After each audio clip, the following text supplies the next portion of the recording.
बहन जी तो बहुत ज़्यादा प्रयास कर रहे हैं, लेकिन वो बोलते हैं कि जो कार्य करते हैं वह काम नहीं कर रहे हैं। क्या कहेंगे? बहुजन समाज 85% की बात करते हैं, लेकिन सबसे ज़्यादा तो बीजेपी की रैलियों में वही नज़र आते हैं। 4 बार सरकार नहीं बनती, लेकिन गुजरात के वीडियोस वायरल हो रहे हैं, वहाँ टिकट बेचते हुए पकड़े गए हैं। ज़मीनी स्तर काम नहीं कर रहा है। दिल्ली के अंदर भी 250 सीटों पे से 150 सीटों पे चुनाव लड़वा रहे हैं। ये काम बहन जी के तो नहीं है। क्या कहेंगे सर? नमस्कार, मेरा नाम है सुरेंद्र सिंह और आप देख रहे हैं एसएम न्यूज़। हमारे साथ श्री कृष्ण इंदौरिया हैं, जो बहुजन समाज की एक बड़ी जिम्मेवारी मेरठ मंडल से देख रहे हैं। स्वागत है सर आपका हमारे चैनल में। Thank you sir. जी, बहन जी ने जो आपको जिम्मेवारी दी है उसको कहाँ तक आप पूरा कर पा रहे हैं? क्या नई रणनीति के तहत आप लोग काम कर रहे हैं वो बताइए।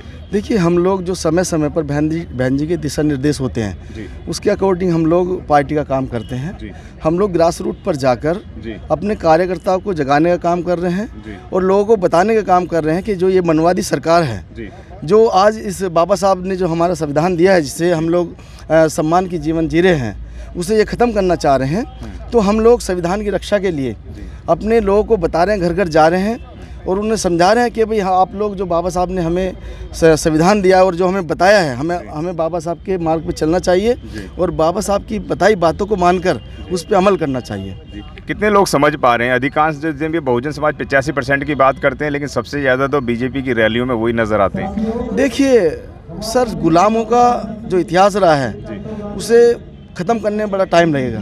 जो 5000 साल से हम लोग गुलामी की ज़िंदगी जी रहे थे, बाबा साहब ने बहुत प्रयास किया, मान्यवर कांशीराम साहब ने बहुत प्रयास किया और अब बहन जी बहुत प्रयास कर रही हैं। उस प्रयास में कहीं तक हम लोग सफल भी हुए हैं। बहन जी तो बहुत ज़्यादा प्रयास कर रहे हैं, लेकिन वो बोलते हैं कि जो कार्य करते हैं वह काम नहीं कर रहे हैं। क्या कहेंगे? देखिए, नहीं, ऐसा नहीं कह सकते। अगर कार्यकर्ता काम नहीं करते तो हमारी 4 बार उत्तर प्रदेश में सरकार बनी है, वो सरकार ना बनती। 4 बार सरकार नहीं बनती, लेकिन गुजरात के वीडियोस वायरल हो रहे हैं, वहाँ टिकट बेचते हुए पकड़े गए हैं। ज़मीनी स्तर काम नहीं कर रहा है। दिल्ली के अंदर भी 250 सीटों पे से 150 सीटों पे चुनाव लड़वा रहे हैं। ये काम बहन जी के तो नहीं है। क्या कहेंगे सर? जो ये अपोजिशन वाले हैं, ये लोग पार्टी को बदनाम करने का काम करते हैं। हमारी पार्टी टिकटों पे पैसे नहीं लेती। ये लोग गलत बयानी करते हैं। जो बड़े बड़े उद्योगपतियों से पैसा लेते हैं वो अपनी बात नहीं करते, वो केवल हमारी बात करते हैं। हम लोग, पार्टी हमारी चलती है कार्यकर्ताओं के पैसे से। ये कार्यकर्ताओं के पैसे को भी हमें बताते हैं कि पार्टी खरीद रही है या टिकट बेच रही है, ऐसा नहीं है। निगम के चुनाव सिर पर रखे हुए हैं। उत्तर प्रदेश के अंदर किस तरीके से काम करेंगे? क्या ग्रास रूट है और 2024 की तैयारी किस तरीके से कर रहे हैं वह बताइए। हम लोग, मैंने आपको अभी बताया, हम लोग ग्रास रूट पर जाकर मीटिंगें अपनी लगा रहे हैं और लोगों को समझा रहे हैं और बढ़िया रिजल्ट हम लोग, जो हमारे निकाय चुनाव हैं उसमें हम बहुत अच्छा रिजल्ट उत्तर प्रदेश में देने का काम करेंगे। जी, कितनी सीटों पर अपने आपको देखते रहें? देखिए, हम लोग अधिकतर सीटों पर चुनाव सभी पर लड़ रहे हैं और हमारे चेयरमैन अभी भी प्रेजेंट में भी काफ़ी चेयरमैन हमारे हैं और आने वाले चुनाव में, जो ये चुनाव होंगे उसमें हमारे बहुत सारे अधिक चेयरमैन भी बनेंगे और पार्षद भी चुन लाएंगे। इसमें आप भी आएगी, जो फ्री के वादे ढेर सारे लेकर आती है और वो ये भी कहती है हमने जो किया है, कहा है, वह किया भी है। क्या कहेंगे? क्योंकि जबकि बहुजन समाज पार्टी का कोई मैनिफेस्टो नहीं होता है, किन आधारों पर, किन बेस पर, किस धरातली पर, किन मुद्दों पर चुनाव लड़ेंगे आप? देखिए सर, हमारे में उनमें यही अंतर है। बहुजन समाज पार्टी कभी वादे नहीं करती और ना ही हमारा मैनिफेस्टो होता है। हम लोग अपना काम करके दिखाते हैं और फिर बताते हैं कि भाई देखो हमने ये काम किया।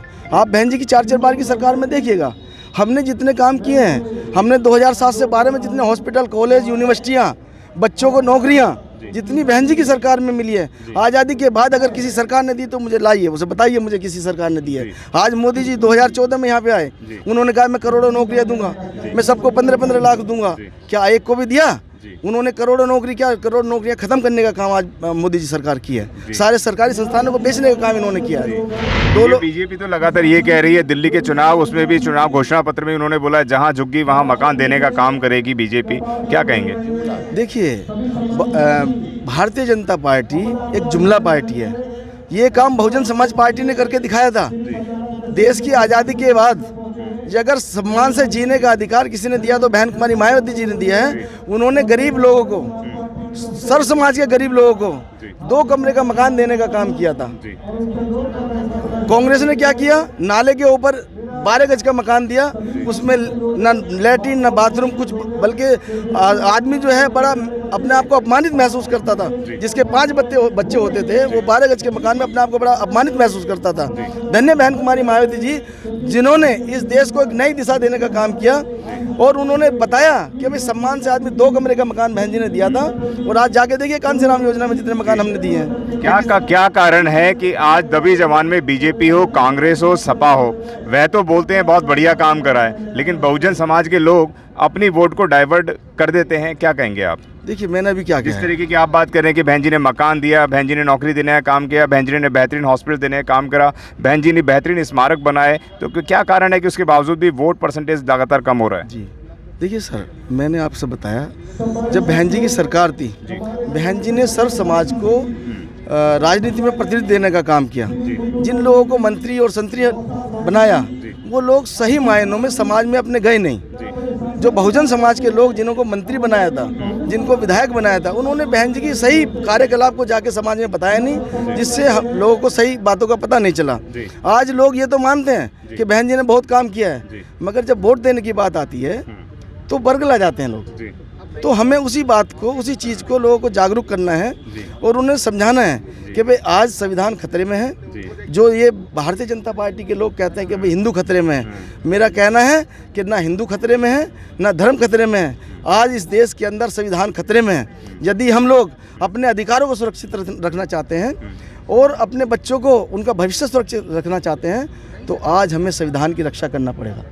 संविधान को हमें सुरक्षित रखने के लिए संघर्ष करना पड़ेगा और इन मनुवादी सरकारों को उतार फेंकना पड़ेगा। 2024 में हम सब लोगों को, बहुजन समाज को एकजुट होकर इस भारतीय जनता पार्टी की सरकार को उखाड़ फेंकना है, जिससे यहाँ बहुजनों की सरकार बने और इस देश में खुशहाली का माहौल बने। 2024 में अगर बहुजन समाज की सरकार बनती है, किस आधार पर बनेगी, मैं दोबारा आपसे सवाल रखूँगा। और बहुजन समाज की सरकार बनने के बाद दलितों को, पिछड़ों को और सर्व समाज को क्या मिलेगा, वो बताएं। देखिए सर, सबसे पहले तो मैं आपको बताऊं कि 2022 में जो हमारे कुछ लोग ये समझते थे कि भाई हम लोग समाजवादी पार्टी को वोट देकर भारतीय जनता पार्टी को हरा सकते हैं, उनके दिमाग में आज ये बात आ गई है कि हमने पूरी ताकत से समाजवादी पार्टी को वोट देने के बावजूद भी हम लोग भारतीय जनता पार्टी को हराने में ना सफल रहे हैं। आज वो लोग एकजुट होकर बहुजन समाज पार्टी के साथ लग गए हैं और आने वाले 2024 में जब हमारा उनका समावेश होगा और बहुजन समाज एकजुट हो जाएगा तो भारतीय जनता पार्टी कहीं नहीं टिक सकती। दूसरा, जो आपने कहा कि भाई आप को क्या मिलेगा बहुजन समाज पार्टी की सरकार में, साथियों बहुजन समाज पार्टी की सरकार में इस बहुजन समाज को वो मिलता है जो उसे हजारों साल से अपमानित किया गया है। उसे सम्मान मिलता है, उसे सम्मान मिलता है, उसे अधिकार मिलता है। ये बहुजन समाज पार्टी की सरकार में उसे मिलता है। कई बार लोग ये भी बोलते हैं कि बहन जी जो है वो मिशन मूवमेंट से भटक गई हैं, तो क्या लगता है? ये मनवादियों की चाल है। बहन जी कहाँ मिशन से हटती हैं? बहन जी आज संसद में इतने सारे गुलाम सांसद और विधायक हैं। आप बताइए, अगर किसी दलित के साथ अत्याचार होता है, उसका शोषण होता है, वे बोलते हैं? केवल बहुजन समाज पार्टी के ही सांसद संसद में बोलने का काम करते हैं। बताइए कौन सा बोलता है? आप पार्टी का बोलता है, कांग्रेस का बोलता है, दूसरे बोलते हैं, तो बताइए मुझे। जितने भी ये सांसद और गुलाम बने हुए हैं, ये केवल उनके गुलाम हैं। वो दलितों के अधिकारों की बात नहीं करते हैं। दलितों के अधिकारों की बात केवल और केवल बहुजन समाज पार्टी के सांसद करते हैं और बहन कुमारी मायावती जी करती हैं। आपने देखा बहन जी ने राज्यसभा से जब इस्तीफा दिया, कोई दे सकता है क्या? उन्होंने कहा है कि भाई जब मैं अपने समाज की बात इस संसद के अंदर नहीं कह सकती तो मुझे यहाँ रहने का कोई अधिकार नहीं है, और वो सड़कों पे आ गई।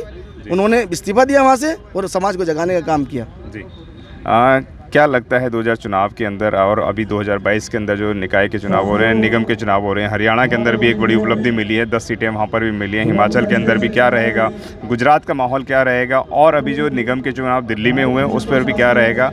क्या वोट ऑफ परसेंटेज बढ़ेगा या और ज़्यादा डाउन चला जाएगा? देखिए सर, हमारे साथ हमेशा छल कपट हुआ है, सदियों से हमारे साथ छल कपट होता है। जब 2008 में हम लोग दिल्ली को जीतने वाले थे, जब हम 2008 में, उस टाइम मैं दिल्ली में प्रदेश महासचिव था, तो उस टाइम इन लोगों ने चाल चली, क्योंकि लोग कांग्रेस के भी खिलाफ थे, बीजेपी के खिलाफ थे। इन्होंने बीएसपी उस टाइम बहुत पीक पे थी और हम लोग सत्ता में आने वाले थे। उस टाइम हम लोग 2 विधायक जीते और करीब 15 सीटों पे हम 500 से 1000 वोट से हारे थे। तो हमारा बिल्कुल, हम लोग सत्ता के बिल्कुल करीब आ गए थे। इन्होंने चाल चली, इन्होंने तीसरा विकल्प वहाँ खड़ा कर दिया, क्योंकि लोग कांग्रेस के भी खिलाफ थे और बीजेपी के भी खिलाफ थे। आप पार्टी को ले आई। आप पार्टी कौन है? यही आरएसएस की देन है, यही अन्ना हजारे, जो कल तक लोकपाल की बात करते थे, अब घर में जाके अपना आप चुप बैठ गए हैं। तो जो भारतीय जनता पार्टी है, इन्होंने तो हमारे साथ छल किया ही हमेशा से। ये बीएसपी को नहीं आने देना चाहते सत्ता में, ये नहीं चाहते कि बहुजन समाज इस देश पर राज करे। अगर आपने अभी तक हमारा चैनल सब्सक्राइब नहीं किया है तो सब्सक्राइब करें और घंटी का बटन बिल्कुल भी दबाना ना भूलें ताकि सभी लेटेस्ट खबरें पहुंच सकें आप पे सबसे पहले।